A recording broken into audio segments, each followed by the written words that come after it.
नमस्कार दर्शक बंधु Odia knowledge academy YouTube channel को आपण मान को स्वागत। आपन जदि आम चैनल को प्रथम आसन दयाकोरी चैनल सब्सक्राइब बटन क्लिक करी चैनल को सब्सक्राइब करेंगे।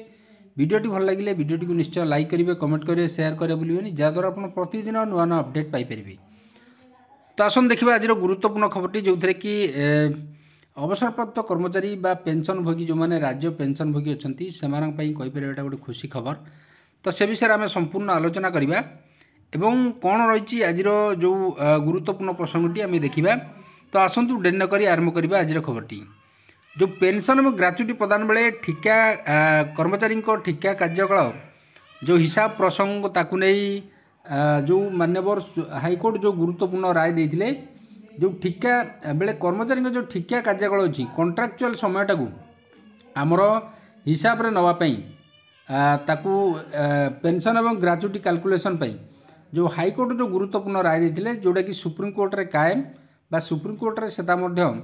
कर्मचारी सपक्ष जाइए कर्मचारी विजय बोली आम कहीपर। स्थायी कर्मचारी ठिका चाकरी कार्यकाल को पेंशन और ग्राच्युटी प्रदान बेले राज्य सरकार हिसाब को नेबाकू ओडिशा हाईकोर्ट को राय सुप्रीम कोर्ट रे कायम रही। तो यही प्रसंग में ओडिशा सरकार बनाम all Odisha settlement and land consultation non gazetted technical officers association मामला रे विचार करी सर्वोच्च न्यायालय विचारपति अनुरोध बोस विचारपति सुधन दुलिया खंडपीठ ओडिशा सरकार को एसएलपी को खारज करछंती स्पेशल रिव्यू पिटिशन जोड़ा कहे लिव पिटिशन। सुप्रीम कोर्ट को राय पर ठिका कर्मचारी को नियमित स्थायी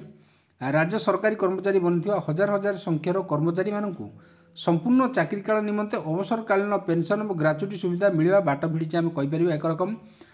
कर्मचारी विजय होती जोटा कि आपड़ जानते गोटे कर्मचारी जो 25-30 वर्ष कार्य करे सरकार को सेवा प्रदान करए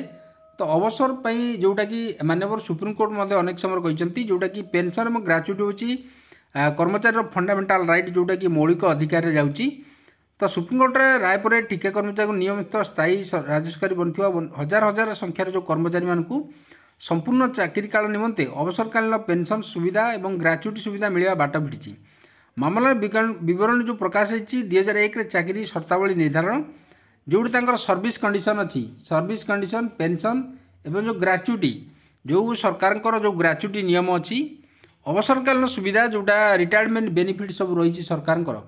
ताकू सब प्रदान समय ठिका कर्मचारी भाव में कार्य कर संपूर्ण चाकरी काल को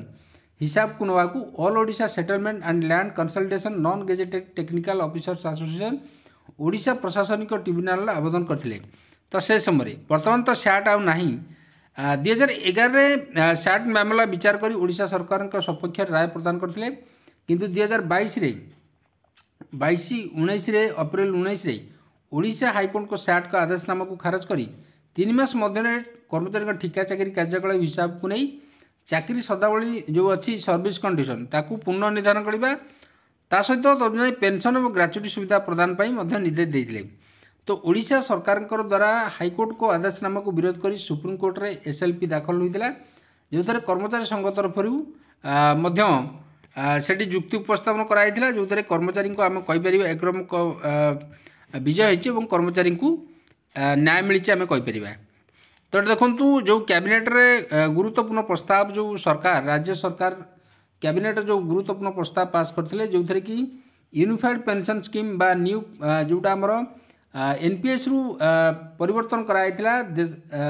भारत सरकार जो कैबिनेट निष्पत्ति नहीं जो यूनिफाइड पेंशन स्कीम जोटा कि एप्रिल नुआ पेंशन आसो जोटा आम कहीपर यूनिफाइड पेंशन स्कीम। तो से यूपीएस जोटा यूनिफाइड पेंशन स्कीम अच्छी से आउ एनपीएस तो दीटा रही जो पेंशन रही कर्मचारी माने चाहिए से माने एनपीएस रही पारे ना यूपीएस को चूज करें। तो से प्रावधान रो थे कि कर्मचारी इच्छा गोटे चॉइस करेंगे जे कौटी किए रहा चाहूँगी। तो जदि आम हिसाब को नवा एनपीएस गोटे मार्केट बेस जोटा कि पेंशन सिस्टम जोटा आमर market link pension system market अनुसार आपणकर कौन हम ना आपणकर पेंशन बढ़ कम किंतु यूपीएस रे आपन जानथिबे यूपीएस रे होची यूनिफाइड पेंशन सिस्टम जोटा गोटे ग्यारंटेड पेंशन सिस्टम किंतु सरकार एथरे जो परिवर्तन किछि करिसंती जोटा कि ଆପଣ ଜାଣିଥିବେ जो ओपीएस बा ओल्ड पेंशन नहीं कर्मचारी मैंने सब दाबी कर आसुँच तो ओल्ड पेंशन में कौन हुए ना कर्मचारी को से किसी योगदान दवाक पड़ेनि किंतु यूपीएस रे बा यूनिफाइड पेंशन स्कीम रे कर्मचारी को 10% दरमारू योगदान करिया पड़े जोटा कि बेसिक सैलरी प्लस डीए ए दुटा मिसी जी हम तार 10% दवाक पड़ो जोटा कि केंद्र सरकार नियम रही यूपीएस रे किंतु ओल्ड पेंशन ने सेमती किसी दवाक पड़ुला बाकी ओल्ड पेंशन एवं न्यू पेंशन समस्त सॉरी ओल्ड पेंशन और यूनिफाइड पेंशन प्रायतः समान किंतु केवल फरक एति कर्मचारी को 10% जो कंट्रीब्यूशन दवाक पड़ुची किंतु ओल्ड पेंशन ने कौन प्रकार कंट्रीब्यूशन दवाक पड़ुला बा जीरो कंट्रीब्यूशन दवाक पड़ुला ता सहित यूपीएस रे मध्य ओल्ड पेंशन भली आपनक डीआर जोटा रही पेंशन को मिले डीआर बा डीएनएस रिलीफ मिलबार व्यवस्था अच्छी तो इन्फ्लेशन अनुसार आपंकर डीएनएस रिलीफ मिलिबो किंतु जो लमसमटा अमाउंटटा कमिज जोटा कि एनपीएस रे जो लमसम अमाउंट अच्छी आपंकर डिपोजिट होइथिबो सेटा अधिक मिलुला किंतु यूपीएस रे आपनको लमसम अमाउंट कम मिलिबो जेमती ग्रेच्युटी एथरे मिलुला हमर न्यू पेंशन रे यूपीएस बा यूनिफाइड पेंशन ने मध्य आपनको ग्रेच्युटी प्रदान कर जिवो जोटा कि आपंकर सर्विस ईयर को नहीं कैलकुलेट करा जाय आपण जानथिबे ता सहित लमसम किछि यूपीएस रे मिलिबो किंतु ओल्ड पेंशन आपण जानथिबे ओल्ड पेंशन ने हमर से गोटे कटुला कर्मचारी जीपीएफ जोटा प्रोविडेंट फंड गोटे कटे सेटा आपन को रिटायरमेंट समय मिले जोटा कि ग्यारंटेड थिला जोटा कि राज्य सरकार जो केंद्र सरकार कर्मचारी जो लागू करेंगे एप्रिल लागू हम सेमती राज्य सरकार कर्मचारी एप्रिल यूनिफाइड पेंशन स्कीम लागू करेंगे जो कर्मचारी चाहिए से यूनिफाइड पेंशन ने रही पारे जो कर्मचारी चाहिए से एनपीएस रही है गोटे चॉइस बेस रही समस्त निज निज चॉइस अनुसार आपन कोटा सुहेला भली ठीक लगे आपड़ से जापरेंगे किंतु यूपीएस हूँ गोटे ग्यारंटेड पेंशन और एनपीएस हूँ गोटे मार्केट लिंक पेंशन सिस्टम